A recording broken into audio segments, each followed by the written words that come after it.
you've got a piece coming out, and I was reading about Greg Sankey talking about the expansion of the NCAA basketball tournament, which I laugh because, of course, the SEC does not historically do great in men's basketball. They dominate. They're one of the dominant forces in football, but they're nowhere to be found on the conversation of college football expansion. But yes, exactly. It's funny because over the last 5 tournaments, I mean, we've had 6 seasons, 5 tournaments. In that period, they've averaged more than 6 bids a year. In the 5 tournaments prior to that, they averaged not even 4.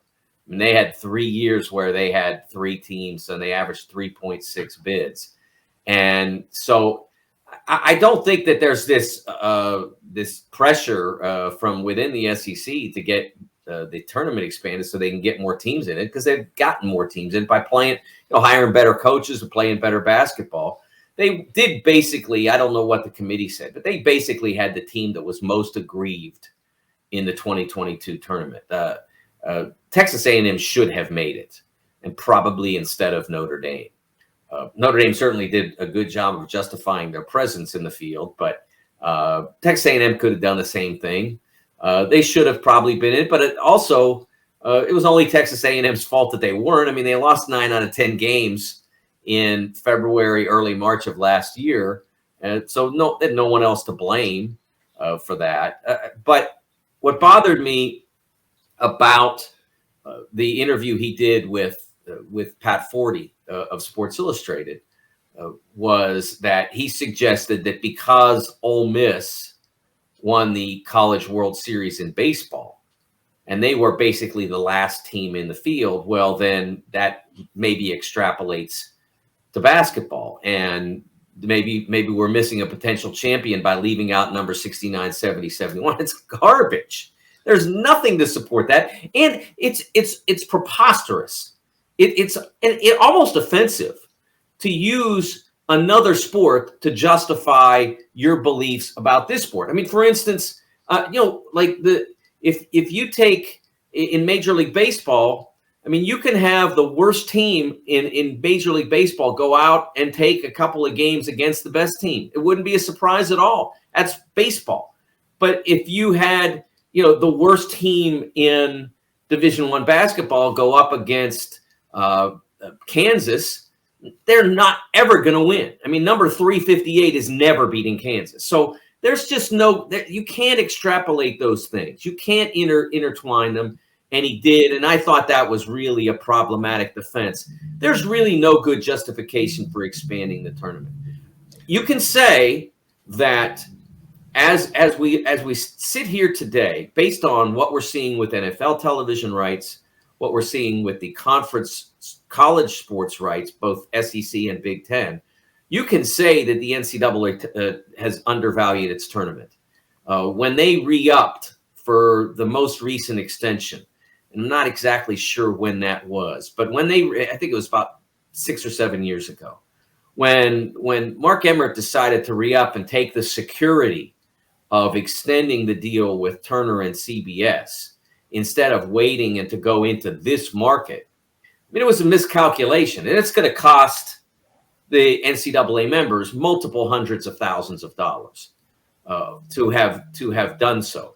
They get the security of knowing they're going to get $1 billion a year or more starting in 2025, but the number barely escalates from 25 until 32 when the contract runs out. It barely moves. So you can say the tournament's undervalued at 68. Show me how having 80 teams would increase its value. How does it increase the value? Or do you think we're really clamoring for more first 4 games? They're the lowest rated team. They're the lowest rated games of the tournament. And what it would do if we did that would turn down the volume, so to speak, on the games in March that really matter towards selection. Butler, anybody who follows Big East, Butler versus Xavier on the first full day of the Big East tournament last year. Xavier at one point last year looked like an NCAA tournament lock, then had an absolute collapse through February. Goes into the Big East tournament with a game against a poor Butler team and can't afford another bad loss. And maybe beating Butler doesn't lock it up, but it gives you a real chance to be included. And maybe it would have been enough. So they went out against Butler, and it was a phenomenal game. Butler played the best basketball they played all year. And Xavier went, toward the end, went toe-to-toe. It was a great game. And everybody in the gym knew what it meant. Everybody knew, including the players on the floor, the coaches. Everybody knew what it meant, and so it mattered. I remember in 2018, Nebraska came into the Big Ten tournament without having accomplished enough against quality teams. That was partly on the Big Ten not having a good enough year, partly on their schedule kind of really being imbalanced against them. The other NCAA tournament teams from the league, they played 4 of them. There were 4 that year, and they had 5 total games against them, and 4 of them were on the road. And so they didn't do well, and they didn't win in the non-conference. They had Kansas on the ropes, let them get off. They had Creighton on the ropes, let them get off. And so they just didn't have enough done. They were a good enough team, but they didn't have enough done. So they played Michigan in the Big Ten tournament at Madison Square Garden. Again, everybody on the floor knew what it meant. Everybody. And after the loss, I went into Nebraska's locker room, and I mean, I've never been in a space that silent. I mean, never in any other forum, venue, a church, whatever. Never anything that silent.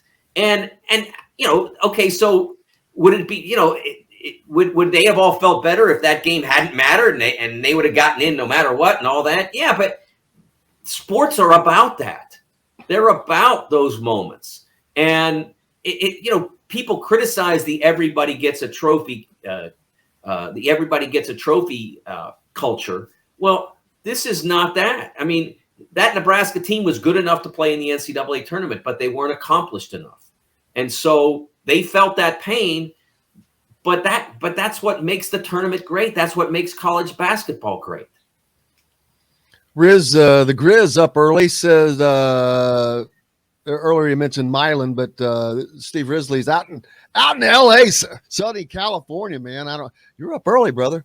But he says, model the old Indiana State high school tournament, let everyone have a shot. No way because it kills the conference championships. But like Mike said, I think because you're just going to have too many teams that just do not have a shot, and it's wasted time and energy, and I don't think you need to turn it into an 8-team tournament.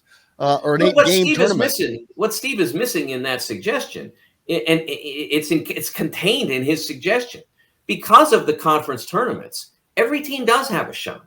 Yeah, I mean, theoretically, every single Division I college basketball team that is eligible either has been a Division I member long enough, sorry Bellarmine, or isn't on probation, has a chance if they play in their conference tournament and win 3-4 games and get an automatic bid, and then win 6 games, they can win the national championship. So theoretically, it's there. You don't need to completely detonate what makes March wonderful for that concept, because that concept already exists.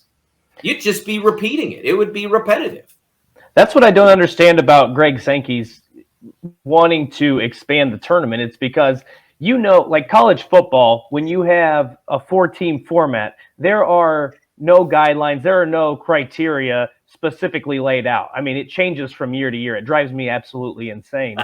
But here in college basketball, if Kansas loses 2 games all season, they lose the first game in their conference tournament, they know they're still getting in. At the same time, if you have a team that's 500 and playing their best basketball at the end of the season, like some of the teams you mentioned, they know what they have to do to get in. You know from the beginning of the season, if we win our conference tournament, we're getting in. So there is at least some criteria. If you don't win it, then you leave it up to the hands of the committee.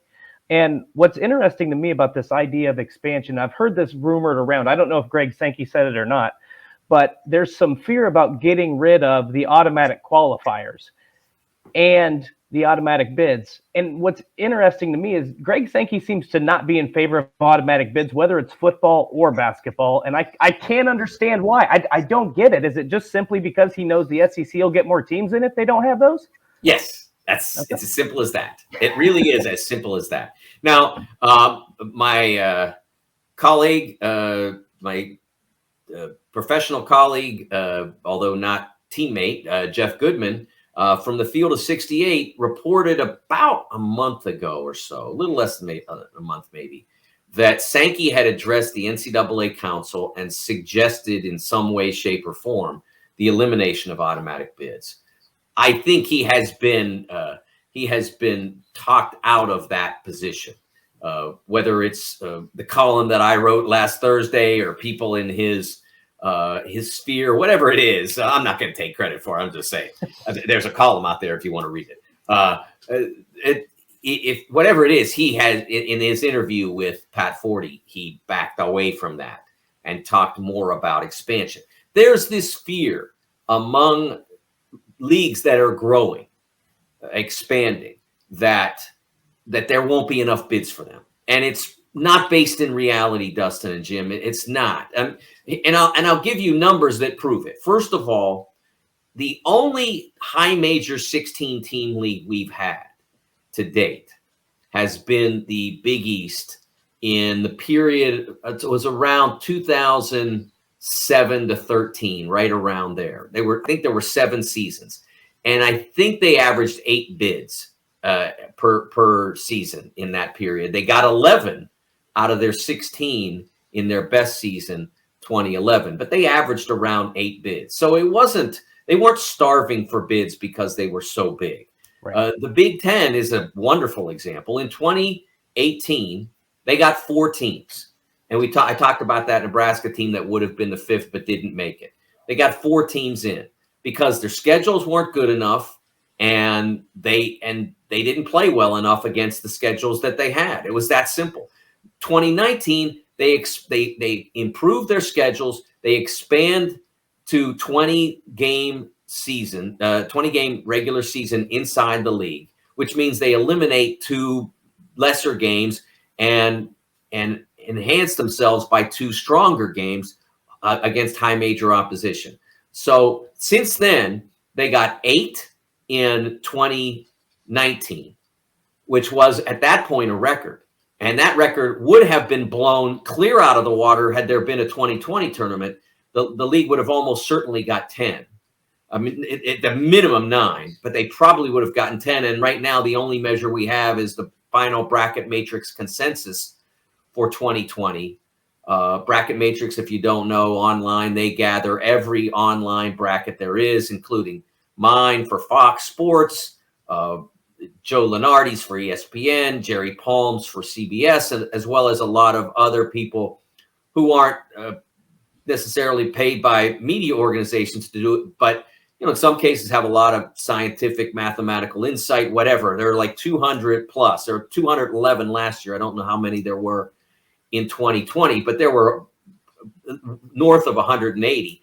And that year there were 10 Big Ten teams. Last 2 years, 9 Big Ten teams each year. So there's no starvation for a 14-team Big Ten. There won't be for a 16-team Big Ten because they're bringing in 2 terrific teams, 2 great programs. So there's not going to be a problem getting in. You just have to perform. And that'll probably take some bids away from the Pac-12 because they lost 2 teams that make it almost annually.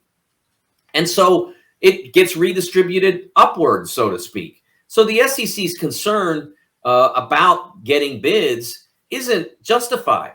In 2000, the period from 2012 to 16, okay, they had 14 teams. They were getting a little more than 3 a year. I think 3.6 in that period. They didn't add teams, lose teams, whatever. Now they're getting more than 6. It's why? Better schedules, better basketball. They hired Dan Leibovitz to run their basketball operation. They hired former Big East commissioner Mike Tranghese as a consultant. The two of them helped put together a plan to make the league better. The schools hired better coaches, so they're getting more bids. It's that simple. So his idea to expand the tournament is not rooted in anything. It doesn't make it better. It doesn't make it more lucrative. It doesn't make it more interesting. And it isn't necessary to get the Big Ten and SEC, as they grow, more bids.